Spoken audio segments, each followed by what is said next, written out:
2018 পর প্রায় 7 বছর পর আপনাদের যে বর্ধিত সভা হলো, সারা দেশ থেকে 3,500 থেকে 4,000 আপনাদের প্রতিনিধিরা সেখানে এসেছিলেন।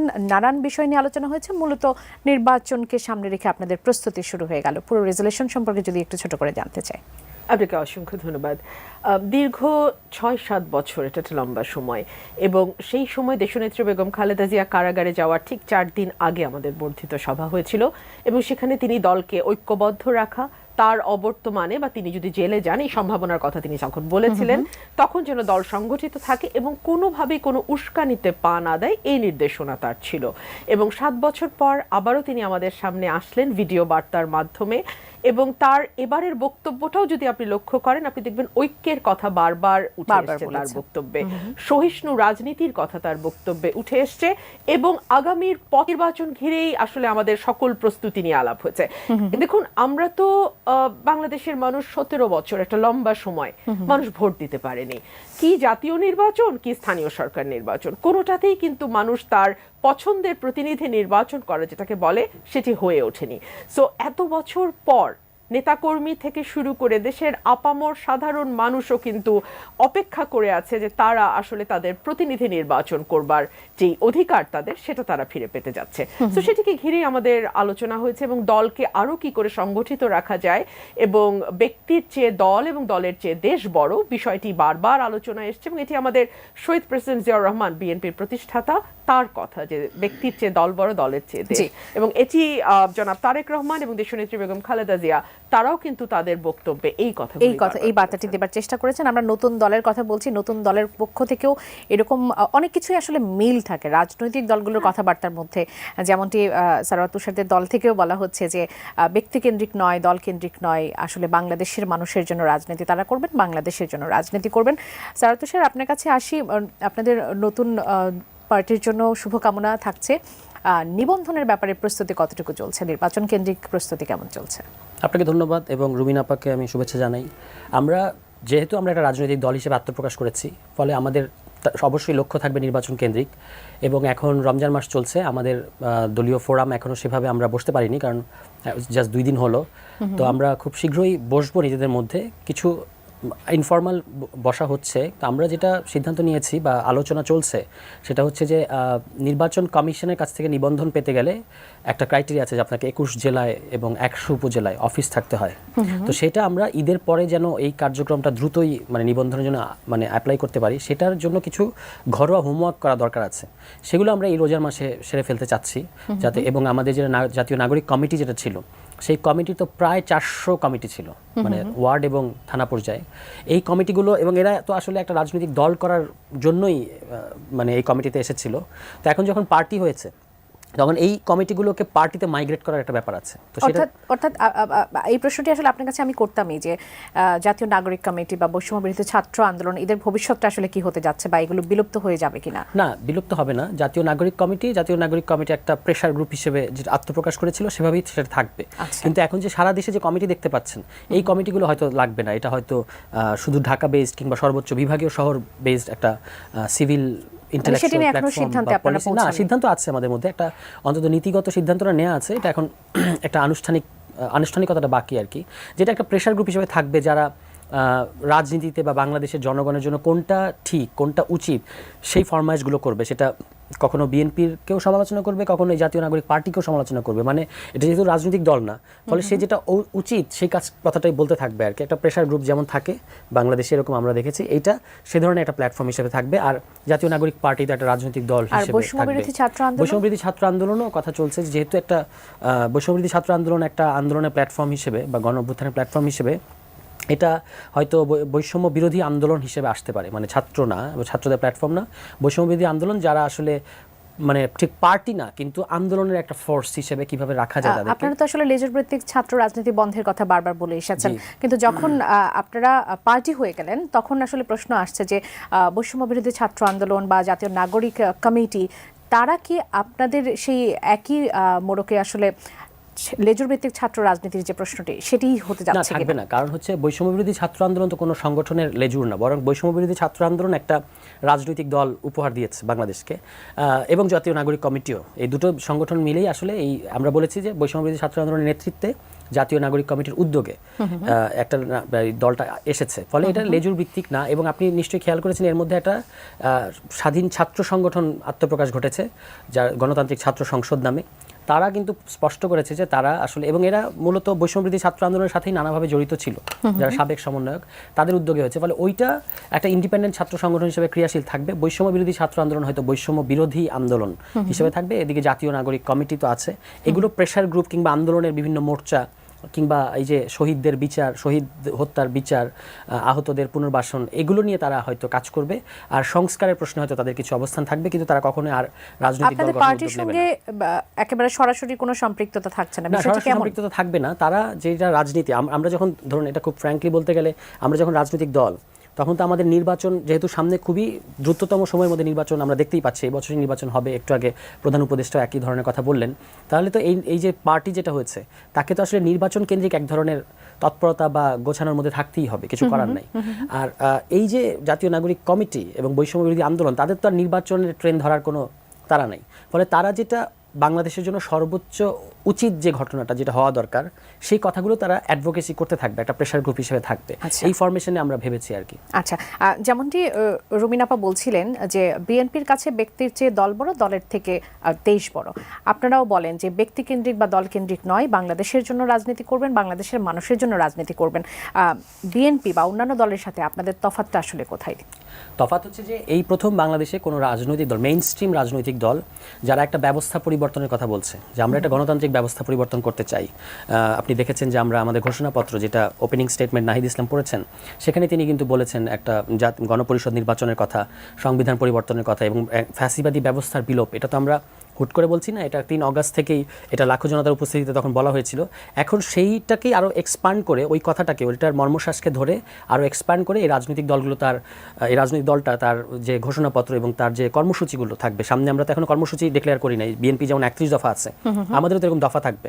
আমরা ঘোষণাপত্রটা হচ্ছে যার উপর আমরা দাঁড়িয়ে আছি, মানে এটা প্রেক্ষাপট এবং সামনের অভিমুখ, এটা এখানে মোটা দাগে বলা গেছে। কিন্তু ওই ঘোষণাপত্রের যে এসেন্সগুলো, এগুলো যে আমরা বাস্তবায়ন করতে গেলে আমাদের কিছু সুনির্দিষ্ট ইশতেহার লাগবে, কর্মসূচি লাগবে। সেটার কাজ ইতিমধ্যেই চলছে এবং সেটা আমরা খুব শীঘ্রই প্রকাশ করব। তখন সেখানে আপনি দেখতে পাবেন যে এই মানে আমরা যে রাজনীতিগুলো কথা বলেছি সেটা আরও মানে পরিষ্কারভাবে ওখানে বলা থাকবে।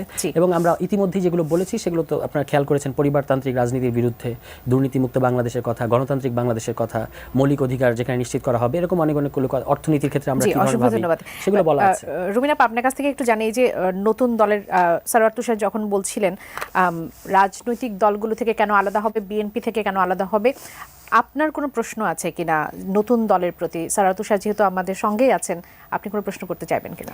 না, আমি খুবই মাইনিউটলি এই দলটা ফর্ম করার আগে থেকে গত 6 মাস ধরে আমি খুবই ফলো করছিলাম এবং আমি বুঝতে চাইছিলাম যে আসলে নতুন এই রাজনৈতিক দলটি কি বার্তা দিতে চাইছে।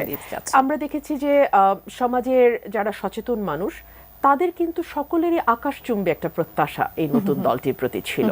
এবং তারা যারা ব্যবস্থার পরিবর্তনের কথা বলছে, যারা সংস্কারের কথা বলছে, যারা নতুন ধারার রাজনীতির কথা বলছে, তারা আসলে কেমন রাজনীতি করতে যাচ্ছে সেদিকে কিন্তু পুরো বাংলাদেশের একটা চোখ আছে অবভিয়াসলি। আমি অনেকগুলো কথা শুনলাম, আমার ভাই বলছিলেন ব্যবস্থার পরিবর্তন, সংবিধানের পরিবর্তন, ফ্যাসিবাদের বিলোপ। দেখুন, আপনারা যদি একটু লক্ষ্য করেন, বিএনপি 2016 সালে বিএনপির চেয়ারপারসন দেশনেত্রী বেগম খালেদা জিয়া যখন ভিশন 2030 ঘোষণা করলেন, সেখানে কিন্তু পরিষ্কারভাবে বলা আছে যে একক দলের যেই আধিপত্য সংবিধান দেয় এবং একক দল যদি এককভাবে 2/3 মেজরিটি, ওভারওয়েলমিং মেজরিটি নিয়ে পার্লামেন্টে যায়, তখন কি করে ধীরে ধীরে একটা দল মনস্টার হয়ে উঠতে পারে, এটার একটা ভিভিড ডেসক্রিপশন বা এক ধরনের বার্তা তিনি 2016-তে দিয়েছেন। এবং সেটা চেক অ্যান্ড ব্যালেন্স করবার জন্যে তিনি বলেছিলেন সংবিধানের পরিবর্তনের কথা, যেটা আজকে নতুন দল বলছে। এটা 2016 সালে আপনি আমাদের ভিশন 2030টা দেখলে দেখবেন সংবিধান পরিবর্তন। কিরকম পরিবর্তন?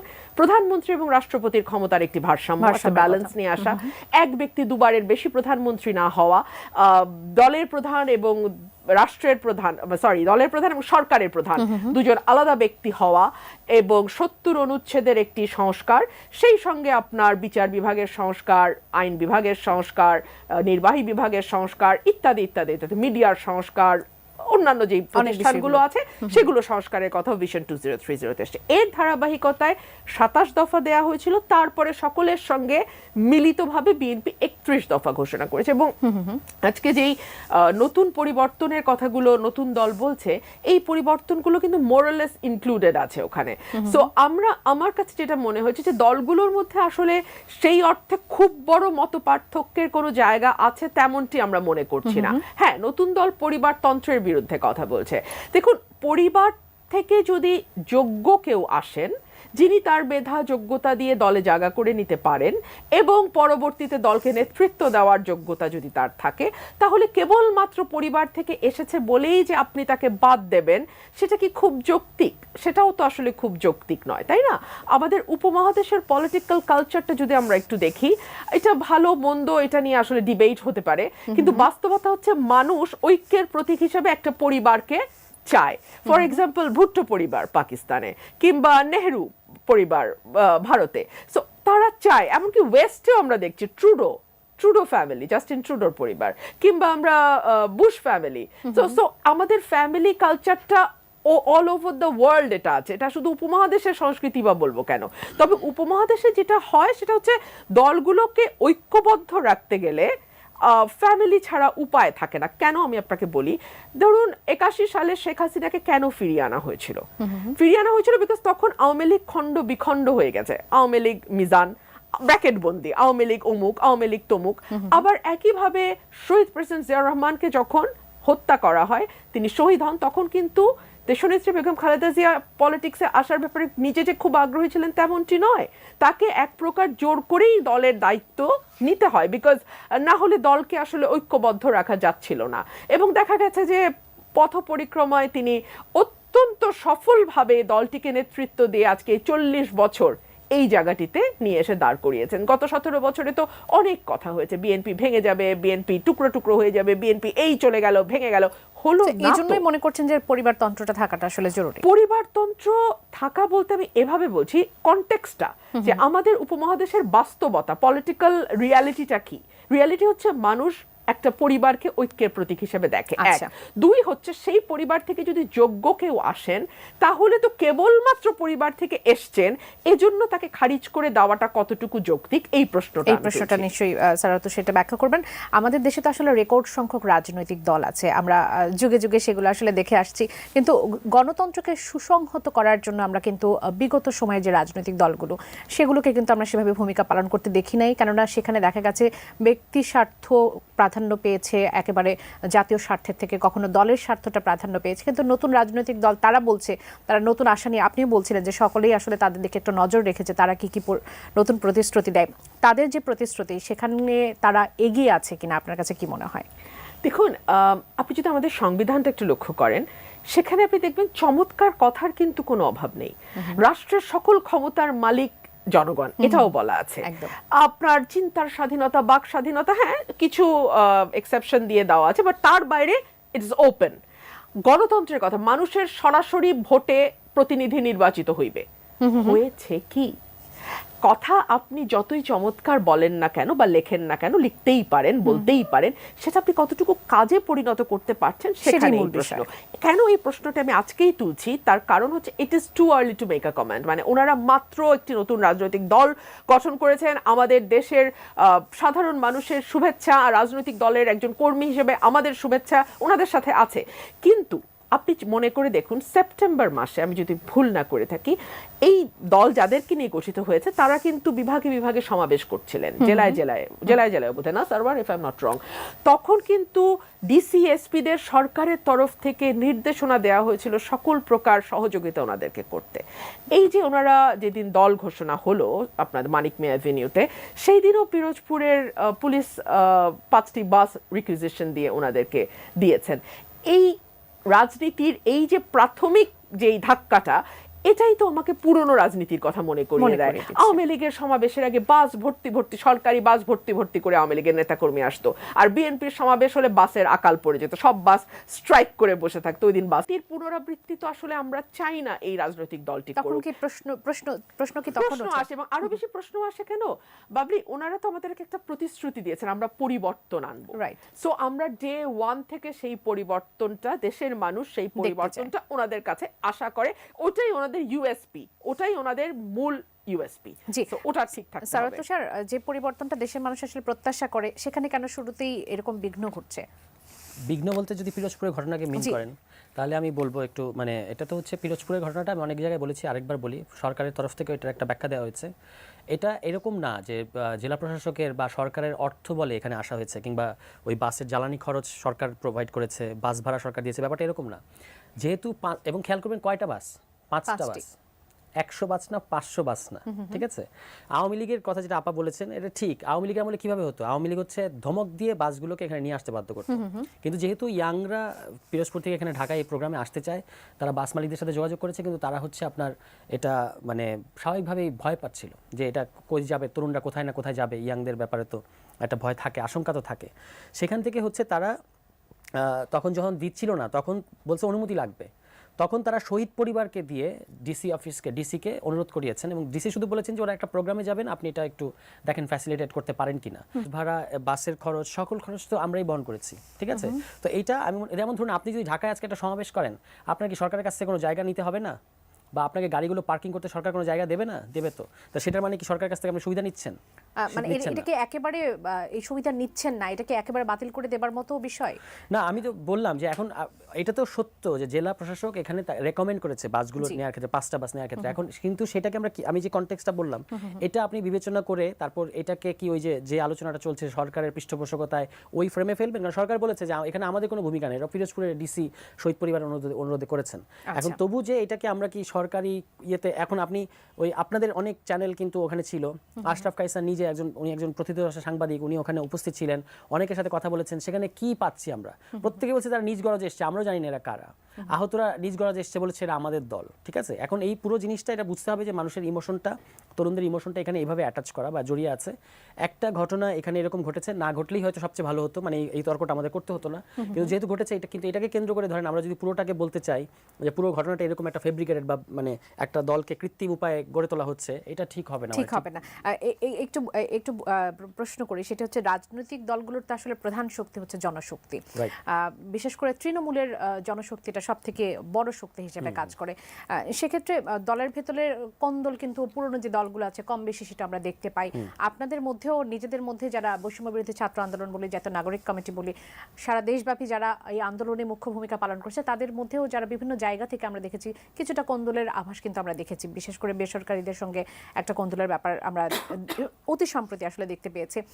শুধুমাত্র ঢাকা কেন্দ্রিক তৎপরতা যদি দিয়ে আমি চিন্তা করি, সেটি দিয়ে কি আসলে নির্বাচনের দিকে আপনারা ধাবিত হতে পারবেন, বা দেশব্যাপী তৃণমূল পর্যায়ে আপনাদের কর্মসূচিগুলো বা কার্যক্রমগুলো আসলে কি হচ্ছে? না, প্রথম কথা হচ্ছে যে একদমই আমরা ঢাকা ভিত্তিক দল এটা হবে না, হওয়ার কোনো বাস্তবতা নাই। আমরা সারা দেশেই আমি তো বললাম যে আমাদের সারা দেশে ইতিমধ্যেই 400 মতো কমিটি আছে যেগুলো এই দলে আসবে, নানাভাবে আসবে, ফলে ইতিমধ্যে একটা সাংগঠনিক কাঠামো আমাদের আছে। কিন্তু সেটা তো বলেন বৈষম্য বিরোধী ছাত্র আন্দোলন, না, সেটা জাতীয় নাগরিক কমিটির এরা কিন্তু এটা তো একটা আপনার প্রি পার্টি স্টেজ ছিল। আপনি বললেন যে বৈষম্য বিরোধী দুঃখিত জাতীয় নাগরিক কমিটি আপনাদেরও সমালোচনা করবে, কিন্তু এখন তো বলছেন যে আবার মানে এই তাদের কমিটি নিয়ে চলে আপনারা যাওয়ার পরে পুনর্গঠনের পরে যে জাতীয় নাগরিক কমিটি হবে, এটা তো একটা পুনর্গঠন হবে। এখন পুনর্গঠনের পরে যে জাতীয় নাগরিক কমিটি হবে, সেটা আমি বলছি যে সেটা দরকার হলে আমাদেরও সমালোচনা করবে, কিন্তু যারা একটা রাজনৈতিক দল করার আকাঙ্ক্ষা নিয়ে এসেছিল তারা তো জাতীয় নাগরিক কমিটিতে এখন তাদের কোনো কাজ নাই। যেমন আমি আর জাতীয় নাগরিক কমিটিতে নাই। কেন আমি নাই? তার কারণ হচ্ছে আমি তো রাজনীতি করতে চাই এবং এই কারণে আমি দলে এসেছি। তো এই পুনর্গঠনটা ঘটবে, এবং আমরা বারবার বলেছি, যেমন ধরুন আমরা খুব শুনতে পাই যে বিএনপির বাংলাদেশে এত % একটা বাধা ভোট আছে, আওয়ামী লীগের একটা বাধা ভোট আছে। এটা প্রত্যেকটা রাজনৈতিক দলের ক্ষেত্রেই সত্য ঘটনা। আওয়ামী লীগেরটা কতটা সত্য এটা নিয়ে আমার এখন প্রশ্ন আছে, কারণ আওয়ামী লীগ সর্বশেষ 2008 সালে ভোট করেছে, কিন্তু বিএনপির একটা মানে সমর্থক গোষ্ঠী আছে বড় আকারে, ব্যাপারে কোনো সন্দেহ নেই। আমরা ওই ধরনের একটা সারা দেশে একটা শক্ত জনভিত্তি করতে চাই, এবং সেখানে তরুণ যারা আছে মানে যাদেরকে জেনজি বলা হচ্ছে, সেই জেনজিদের কাছে আমরা মূলত তাদের কাছে আমরা যেতে চাই। এর মানে এই না শুধু আমরা তরুণদেরকে নিয়ে দলটা করতে চাই, কিন্তু তরুণদেরকে আমরা প্রধানত মানে আকৃষ্ট করতে চাই। কেন? কারণ একটা তরুণের তার পরিবারের মধ্যে মানে ধরুন এখন কি হবে, একটা আজকে এবার যে নতুন যে ভোটারটা হচ্ছে সেই ফ্যামিলিতে আসলে 3 জন ভোটার, বাবা মা এবং সেই ছেলে বা মেয়ে। তো আমরা যদি ছেলে আর মেয়েটাকে মানে যদি প্রভাবিত করতে পারি, সে প্রভাবিত করবে তার বাবা মাকে।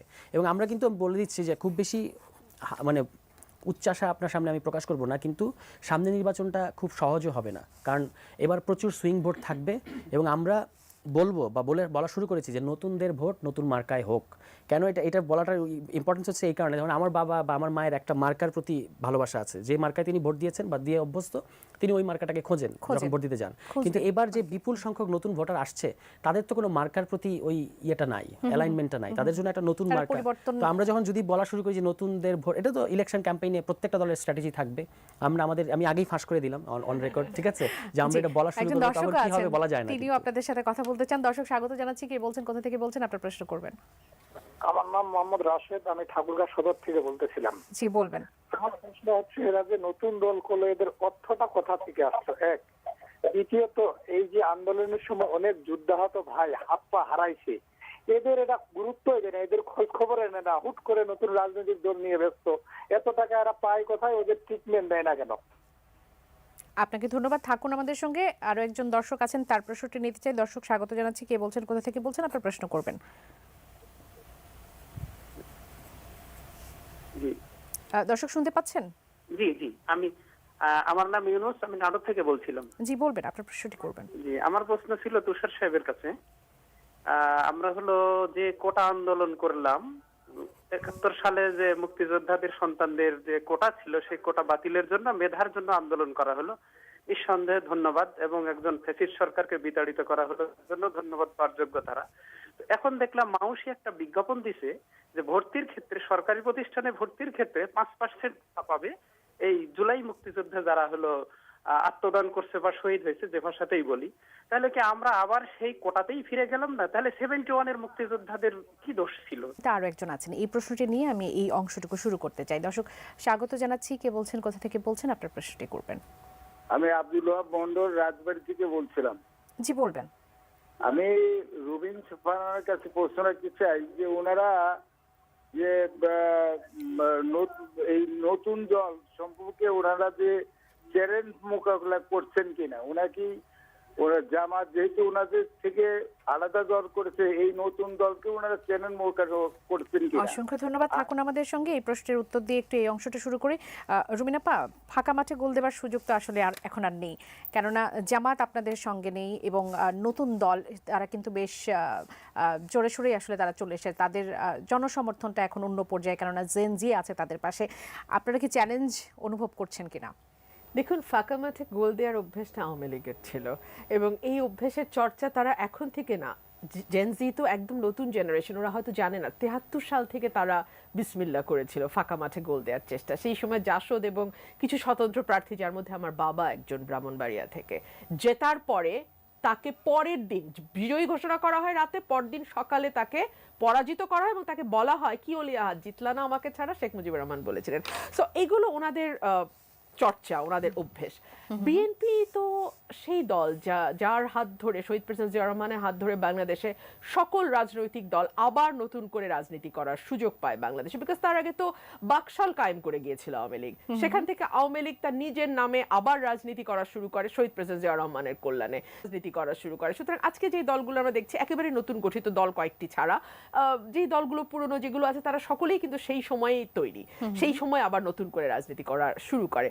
সেই জায়গা থেকে আপনি যদি দেখেন, বিএনপি এই চ্যালেঞ্জ নিতে ভালোবাসে, বিএনপি চ্যালেঞ্জ মোকাবেলা করতে ভালোবাসে, বিকজ বিএনপি কখনো মনে করে না যে ফাঁকা মাঠে গোল দিয়ে গণতন্ত্র রক্ষা করা যায়। বিএনপি কখনো মনে করে না আমি দামি তুমি মিলে একটা ভোট করে ফেলা যায়। বিএনপি কখনো মনে করে না যে বহুত্ববাদকে বাদ দিয়ে কেবলমাত্র আমার কণ্ঠটি এবং আমার কণ্ঠটি একমাত্র কণ্ঠ হিসেবে থাকবে, এটা বিএনপি মনে করে না। বিএনপি মনে করে না যে হয় তুমি আমার বন্ধু, না হলে তুমি আমার শত্রু, মানে এই দুটোর মাঝখানেও যে একটা গ্রে এরিয়া আছে, আশা করি বিএনপি সেটা বুঝতে পারে।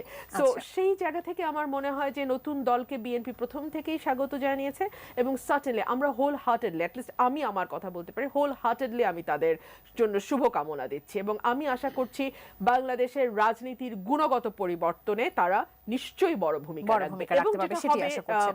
আমি এক লাইনে শেষ করি, একটি দল যখন চমৎকার পারফরমেন্স করতে থাকে তখন কিন্তু বাকি দলগুলোর জন্য একটা পজিটিভ পারফরমেন্স দেখানো এবং একটা পজিটিভ competition চলে আসে। প্রতিযোগিতার একটা জায়গা তৈরি। এতদিন আমরা না নেগেটিভ প্রতিযোগিতা দেখেছি, আচ্ছা তোমার সময় এতগুলো গুম হয়েছে, আমার সময় কিন্তু এত হলো, তোমার সময় এতগুলো বিচার বহির্ভূত হত্যা হয়েছে, আমার সময় এতগুলো হলো। এতটুকু হয়েছে। এই যে নোংরামের প্রতিযোগিতা, মানে তুমি কতটুকু নোংরা, না আমি তার চেয়ে আরেকটু বেশি নোংরা, আমি তার চেয়েও বেশি নোংরা, এই জায়গাটা থেকে বেরিয়ে এসে তুমি কতটা ভালো, দেখো তার চেয়ে আমি আরো কতটুকু প্রতিযোগিতা ভালো, শুরু হচ্ছে। এটা যদি হয় রাজনীতি অনেকখানি সুস্থ ধারায় একটা আসবে। প্রশ্ন নিয়ে একটু সারা তোষের কাছে যেতে চাই, রুমিনা আপার কাছে রাখতে চাই। সুষ্ঠু নির্বাচনের ব্যাপারে সরকার প্রতিশ্রুতিবদ্ধ, ডিসেম্বরের মধ্যে ভোটের সম্ভাবনা। ইউ প্রতিনিধিকে ডক্টর ইউনূস আজকে এই কথাটি বলেছেন। গ্রহণযোগ্য নির্বাচনের ঘাটতি থাকলে জাতি ভয়ঙ্কর বিপদে পড়বে, শামসুজ্জামান দুদু এই কথা বলেছেন। নির্বাচন যত দেরিতে হবে দেশ তত ক্ষতিগ্রস্ত হবে, আমির খসরু বলেছেন, এবং সালাউদ্দিন সাহেব বলেছেন যে নির্বাচন দেরিতে করতে কূটকৌশল হচ্ছে। বিএনপির মধ্যে নির্বাচন নিয়ে এত আশঙ্কা কেন কাজ করছে? কেন বিএনপি এটি বিশ্বাস করতে পারছে না যে ডিসেম্বরের মধ্যে আসলে নির্বাচন হবে? সেটি নিয়ে নিশ্চয়ই আপনার কাছে আসবো। সারা তোষে, আপনার কাছে দুজন দর্শক ছিলেন ঠাকুরগাঁও থেকে। রাশেদ জিজ্ঞেস করেছিলেন আপনাদের দলের অর্থের যোগান সম্পর্কে এবং আন্দোলনে যারা হতাহত হয়েছে তাদের দিকে আসলে আপনারা সেভাবে খেয়াল করছেন না বা তাদের গুরুত্ব দিচ্ছেন না, সেটা নিয়ে আক্ষেপ প্রকাশ করেছেন। না, প্রথম কথাটা হচ্ছে, আমি দ্বিতীয় প্রশ্নটা আগে জি, বলি যে please। আহতদের, আমরা এটা একদমই ঠিক অভিযোগ না, আমি বিনয়ের সাথে তার সাথে দ্বিমত করতে যাই প্রশ্নকর্তার সাথে। আমরা আমাদের স্কোপের মধ্যে যতটুকু সম্ভব আহতদের যে কোনো সমস্যায় আমরা সবসময় থেকেছি এবং এই কারণে আপনি দেখবেন যে একটা বড় আমাদের যে কোনো প্রোগ্রামে কিন্তু আহত এবং শহীদ পরিবার বিপুল সংখ্যায় উপস্থিত থাকে। আমাদের কমিটিতে তারা আছেন, মানে এই যে পার্টির কমিটিতে তারা আছেন, কারণ তারা এই দলটাকে, মানে তারা দল করুক বা না করুক, আপনি যেমন ফারহানের বোন, শহীদ ফারহান রেসিডেন্ট ছিল, তার বোন বাচ্চা একটা মেয়ে, সে আমার সাথে দেখা হয়েছে বিভিন্ন প্রোগ্রামে, এসে বলতেছে যে আপনারা কবে দল করবেন এবং আমার ভাইয়ার কি হবে, এই ইত্যাদি। মানে তাদের ইমোশনটা মানে একদম মানে তারা আমাদের সাথে আছে। কিন্তু বাকিটা হচ্ছে কোনো কোনো ক্ষেত্রে চিকিৎসা দেওয়ার ক্ষেত্রে বা চিকিৎসা বা অন্যান্য ইয়ের ক্ষেত্রে সরকারের হয়তো কিছু ম্যানেজমেন্টের ঘাটতি আছে। রাস্তায় বারবার নামছে কারা? এটা সরকার ভালো বলতে পারবে যে আহতরা কেন বারবার রাস্তায় নামছে, কিংবা আহতদের নাম নিয়ে অন্য কেউ নামছে কিনা, এটা আমার পক্ষে এখানে বলাটা ঠিক হবে না। তবে আমি মনে করি যে সরকারের ঘাটতি থাকতে পারে, সরকার যথেষ্ট আন্তরিক, কিন্তু তার স্কোপে সীমাবদ্ধতা আছে। আপনারা সেখানে কি ভূমিকা রাখছেন? আমরা আমাদের দিক থেকে যদি কোনো ঘটনা আমাদের কাছে আসে, যেমন ধরুন আমাদের তাসনিম যারা দীর্ঘ সময় জুলাই স্মৃতি ফাউন্ডেশনে কাজ করেছেন, যদি কোনো কেস আসে যে একটু মানে দ্রুত ইমিডিয়েট ব্যবস্থা নেওয়া দরকার, আমরা তার কাছে রেফার করি এবং আমরা যথেষ্ট পরিমাণে এইসব ক্ষেত্রে হেল্প করেছি। আরেকটা প্রশ্ন হচ্ছেন ঠাকুরগাঁও থেকে একজন প্রশ্ন করেছেন। হ্যাঁ, নাটোর থেকে ইউনূস তিনি প্রশ্ন করেছেন যে কোটা আন্দোলন যেটি হলো সেটি তো আসলে বৈষম্য দূর করার জন্য, মেধার জন্য আন্দোলন হয়েছে, কিন্তু সম্প্রতি দেখা যাচ্ছে যে স্কুলে ভর্তির ক্ষেত্রে জুলাই আন্দোলনে যারা শহীদ হয়েছে তারা 5% কোটা পাবে, তাহলে মুক্তিযোদ্ধারা কেন বঞ্চিত হবে? না, মুক্তিযোদ্ধাদেরকে কেউ বঞ্চিত করতে বলে নাই। আন্দোলনটা ছিল হচ্ছে যে আপনি কোটাটাকে স্থায়ী করতে পারবেন না। আচ্ছা, মানে আওয়ামী লীগ আমলে যে কোটাটা, ওটা একটা কোটারই সিস্টেম হয়ে গেছিল, ওরা কোটায় থাকে নাই যে আপনি অলওয়েজ মুক্তিযোদ্ধা ফ্যামিলি কি আজীবন এই কোটা পাবে এবং এত বেশি সংখ্যক 30%। তো আমাদের পয়েন্ট ছিল দুটো, একটা হচ্ছে কোটাটা কমান, দ্বিতীয়ত হচ্ছে এটা কতদিন পর্যন্ত থাকবে সেটা বলেন। এটা মুক্তিযোদ্ধা ফ্যামিলিকে তো তার বংশ পরম্পরায় এই কোটা দেওয়ার কিছু নাই। ইভেন মুক্তিযোদ্ধা ফ্যামিলিরাই বলেছেন যে আমরা তো কোটার জন্য তো এত কিছু করি নাই। আপনি যে কোনো একটা জেনুইন মুক্তিযোদ্ধা ফ্যামিলিকে জিজ্ঞেস করেন যে আপনার কতদিন পর্যন্ত কোটা দরকার, নাতি পুতি, এরপরে আরও দরকার কিনা, ঠিক আছে, সেটা ছিল ইস্যু। এখানে যেটা হয়েছে যে এখানে আমি মনে করি এই ঘটনাটার ক্ষেত্রে এককালীন কোটা দেওয়া যেতে পারে। মানে এইবারে জুলাই শহীদ যারা, শহীদ পরিবার এবং আহত যারা, এককালীন বিষয়টিকে এভাবে আসছে আমি জানি না, কিন্তু আমি বলি যে এটা নিয়ে এককালীন হওয়া উচিত। যদি কোটা থাকতেই হয় আমি বলবো এটাকে প্রাধান্য দেওয়া উচিত। ধরা যাক একটা চাকরির ক্ষেত্রে যদি একজন আহত পরিবার থাকে, আমাদের সাথে অনেকে যোগাযোগ করেছেন এবং আমরা দেখেছি দে আর কোয়ালিফাইড, কিন্তু যদি দুজন প্রার্থী থাকে সেক্ষেত্রে এককালীন হিসেবে যদি কোনো আহত পরিবার কিংবা শহীদ পরিবারে কেউ থাকেন এবং তার যোগ্যতা থাকে, তখন তাকে প্রায়োরিটি দেওয়া যেতে পারে এবং এটা এককালীনই হওয়া উচিত। এটাকে ওই যে আওয়ামী লীগ আমলের মতো টানা উচিত হবে না, মানে দীর্ঘস্থায়ী করা যাবে না, প্রশ্নই আসে না।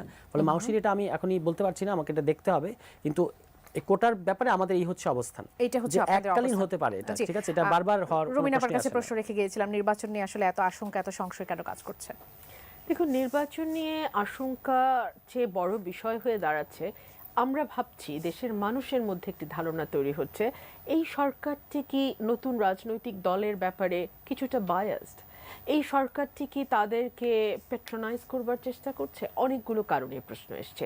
দেখুন, আমরা কিন্তু শুরু থেকেই বিএনপির অ্যাক্টিং চেয়ারম্যান এবং বিএনপির মহাসচিব দুজনেই কিন্তু টপ লেভেলের বিএনপির, এবং ওনারা সবসময় বলেছেন যে আমরা এই সরকারটি আমাদের এবং এই সরকার কোনোভাবে ব্যর্থ আমরা হতে দেব না। এবং বিএনপি কিন্তু দীর্ঘ সময় 6 মাস 7 মাস হয়ে যাচ্ছে প্রায়, এখনো কিন্তু সেই অর্থে বিএনপি আন্দোলন করা বা কোনোভাবে সরকারকে ডিস্টার্ব করা সেই জায়গায় বিএনপি একেবারেই যায়নি। সরকারকে যথেষ্ট কোঅপারেট করবার চেষ্টা করেছে। বাট আমরা দেখতে পাচ্ছি, ধরুন আমাদের যিনি প্রধান উপদেষ্টা, তিনি কোনো উপদেষ্টাদের ব্যাপারে কথা বলতে গিয়ে বলছেন তারা মাস্টার মাইন্ড, তারাই এটা করেছেন। তিনি আবার যখন বিদেশে সাক্ষাৎকার দিচ্ছেন ওয়ার্ল্ড ইন্টারন্যাশনাল মিডিয়াতে, তিনি বলছেন যে আমি বলেছি তাদেরকে দল করতে, তারা আমাকে জিজ্ঞেস করেছিল আমরা কি পারবো, তিনি বলছেন না তোমাদেরকে তো সবাই চেনে এবং তোমাদের কি আসতে হবে। সো এক ধরনের পক্ষপাতিত্বকে আপনি খেয়াল করছেন না। নাহিদ ইসলাম যখন সরে আসলেন তখন ওনার প্রধান প্রেস সচিব যিনি শফিক সাহেব, উনি বললেন he will be hour next prime minister, মানে অদূর ভবিষ্যতে সে প্রধানমন্ত্রী হতে পারে। সো এই কথাগুলো জনমনে এক ধরনের পারসেপশন তৈরি করে যে এই সরকারটি হয়তোবা নতুন রাজনৈতিক দলকে পৃষ্ঠপোষকতা দিচ্ছে বা একটা স্পেস দিতে চাচ্ছে। এখন ওনাদের যে বক্তব্য, ডিসি এসপি প্রশাসনে যারা আছে, যারা নির্বাচনটি পরিচালনার দায়িত্বে থাকে, ওনারা কতটুকু মিন করছেন বা কতটুকু পেট্রোনাইজ করার জন্য বলছেন আমি জানি না, কিন্তু বার্তাটা কি যাচ্ছে মাঠ পর্যায়ে বার্তা যাচ্ছে যে প্রধান উপদেষ্টা এবং তার উপদেষ্টা পরিষদ তারা হয়তো বা চাইছে যে এই দলটি ভালো করুক নির্বাচনে, এই বার্তা ভালো প্রস্তুতি নিয়ে আসুক, ভালো, হ্যাঁ একদম। সুতরাং এই বার্তাটি কিন্তু মাঠ পর্যায়ের প্রশাসনকে বায়াসড করার জন্য, কোনো একটি দলের প্রতি টিল্টেড হয়ে যাওয়ার জন্য যথেষ্ট এই বার্তা। তো আমরা মনে করি যে এই জায়গাগুলো থেকে এই ধরনের বার্তা যদি ক্রমাগত আসতে থাকে, তখন অবশ্যই অন্যান্য যে রাজনৈতিক দল আছে তাদের সকলকেই ভাবতে হবে যে আবারও আরেকটি, মানে যেটাকে সত্যিকার অর্থে কেয়ারটেকার গভর্নমেন্ট বলে, for the election for only 3 months period, ওই সময়ের জন্য আনবে কিনা। ধরুন নাহিদ ইসলাম তো নতুন দলে যুক্ত হয়েছেন, একেবারে টপ পজিশনে উনি গেছেন, কিন্তু আরো দুজন কিন্তু আছেন ইয়াং, ওনারা আসবেন কিনা আমরা জানি না, এখনো কিন্তু এই বিষয়টি পরিষ্কার না। ওনারা কিন্তু এখনো সরকারে রয়েই যাচ্ছেন এবং সরকারের সকল সুযোগ সুবিধা ওনারা পাচ্ছেন। ইভেন স্থানীয় সরকার মন্ত্রণালয়, যেটা আসলে সকল কিছুর কেন্দ্রবিন্দু, সেটাও কিন্তু ওনাদের হাতে আছে।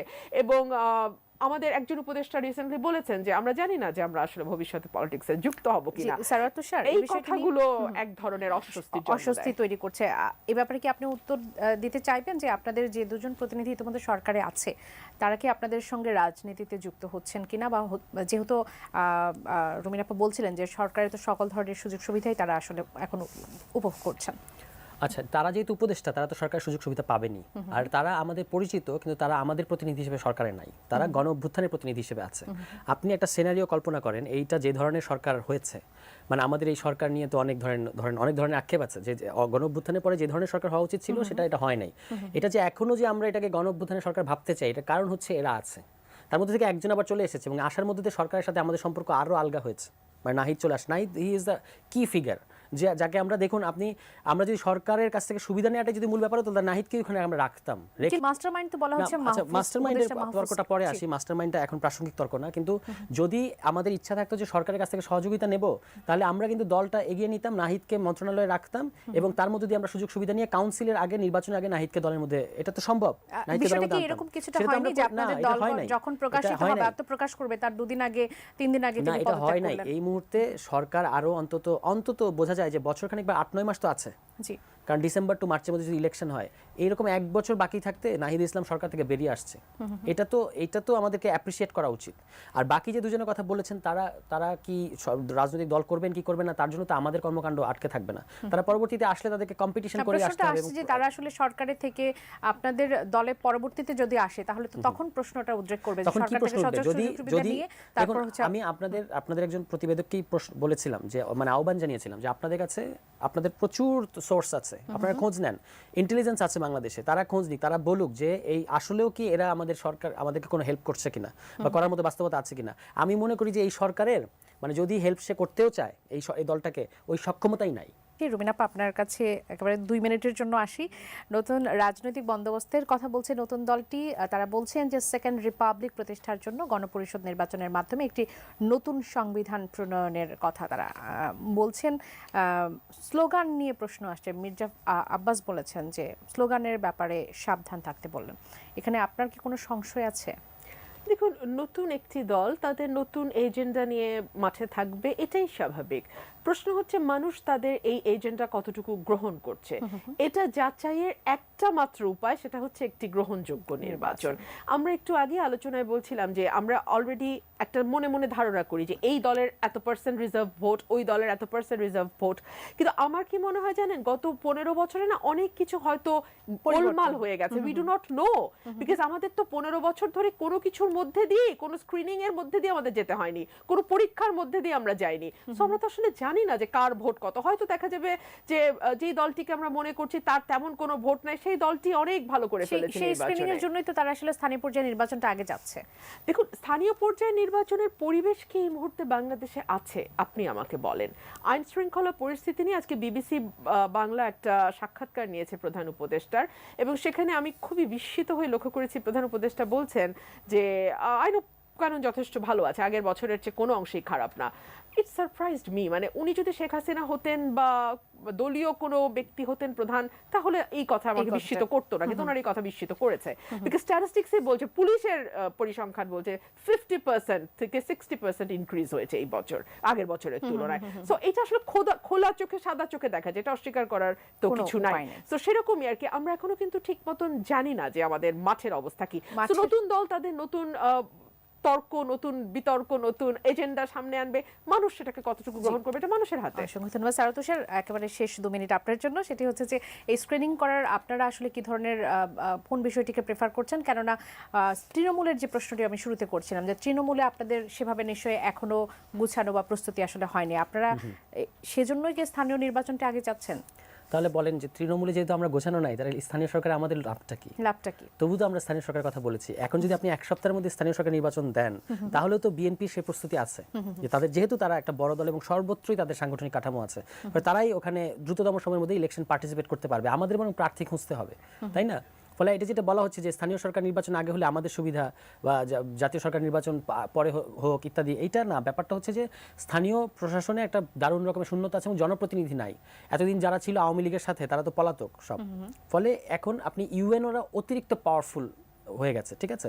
এই জন্য আমরা বলেছি যে স্থানীয় সরকার নির্বাচনটা দেন, কিন্তু সারা দেশে একসাথে দেওয়ার দরকার নেই। কিছু জায়গায় দিয়ে আমরা টেস্ট করতে পারি যে আইন শৃঙ্খলা পরিস্থিতি কী ধরনের দাঁড়ায় এবং নির্বাচন কমিশনের ভূমিকাটা কি হয়, স্থানীয় প্রশাসনের ভূমিকাটা কীরকম হয়। বিএনপি তো নিরপেক্ষতা নিয়ে অনেক উদ্বিগ্ন, আমরাও উদ্বিগ্ন। তো আমরা তো দেখতে চাইবো যে এই প্রশাসন আসলে কতটা নিরপেক্ষতা বজায় রাখতে পারে ইলেকশনের মুহূর্তে আসলে। এই সকল কারণে স্থানীয় সরকার নির্বাচনটা অন্তত কিছু জায়গায় হওয়া উচিত দ্রুততম সময়ে মনে করছেন। অসংখ্য ধন্যবাদ।